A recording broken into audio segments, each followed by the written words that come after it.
wind farm than a school, and it had been the wind that had blown over a sign reading, "Gym closed, do not enter, will reopen at 12 p.m. So Steel hadn't seen the sign. His objective had been to put his gym clothes into his assigned locker. It hadn't occurred to him that by arriving to the gym so early he might end up interrupting something. It hadn't occurred to him that by keying in a code on the building's security pad to gain entrance, he might be violating a school rule. The kid who had toured him around the campus on his previous visit had used the code, and Steel remembered it, just as he remembered everything.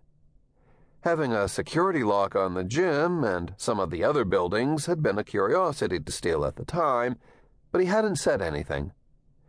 Now, instead of going back to the administration building and asking questions, he simply let himself in, figuring this was how it was done. He'd entered the lobby, and upon hearing voices had opened the gym doors. What he'd seen had momentarily paralyzed him. 4 boys, posed down on one knee, facing 4 mannequins across the gym. There was a coach standing slightly behind them. All 4 boys were holding long stainless steel tubes to their mouths. On the coach's cue, they fired darts at the mannequin targets. "No," the coach said loudly. "It's not enough to simply hit the target. These aren't spitballs. The darts must be fired with enough force to result in the injection. Without that, the effort is useless. The idea is to render your opponent unconscious." Blowguns? Steel wondered. How cool is that? He gasped, drawing attention to himself, but wasn't embarrassed to be seen. He would sign up for Blowguns 101 in a nanosecond. He had no way of knowing that because of the lighting he was only seen in silhouette.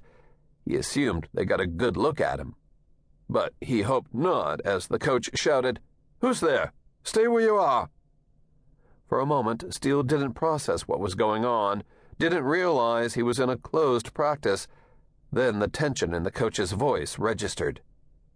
When the coach spoke to the boys, saying, "Well, go get him," Steel stood frozen for a second as one of the boys, a big guy, stood and came toward him at a full sprint. At that moment, he regretted using the security code to let himself in. He regretted allowing himself to be seen. More than anything, he wanted to do the right thing, given the situation. He took off running. The idea of an upperclassman pursuing him on the first day of school, no less, sent Steel leaping onto and sliding down the staircase's metal handrailing. He rode the next handrail to the facility's lower level. The kid hadn't tried the rail. He stayed to the stairs, buying Steel a few precious seconds.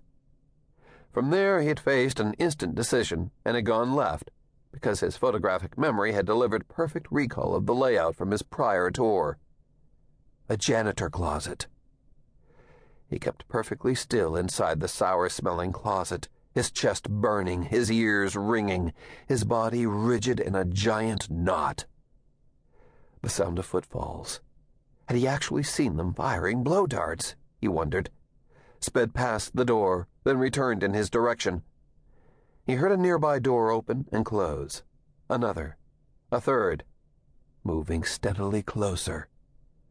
He pushed his back into the corner, the dozen broom and mop handles covering him like a lean-to shelter. He held his breath. The doors swung open. A hand slapped the wall for a light switch, but raked the broom handles into a noisy complaint, missing the switch. Steel did not breathe. The door shut, and the footfalls continued one door to the next. At last, there were several long minutes of silence. The pursuit had stopped. He dared a peek out. An exit sign beckoned at the end of the long hall.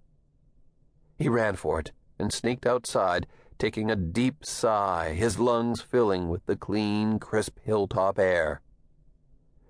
He was glad to be free, but more pressing was his recollection of the 4 boys firing darts at dummies, for he could, and did, replay it in his mind exactly as he'd seen it.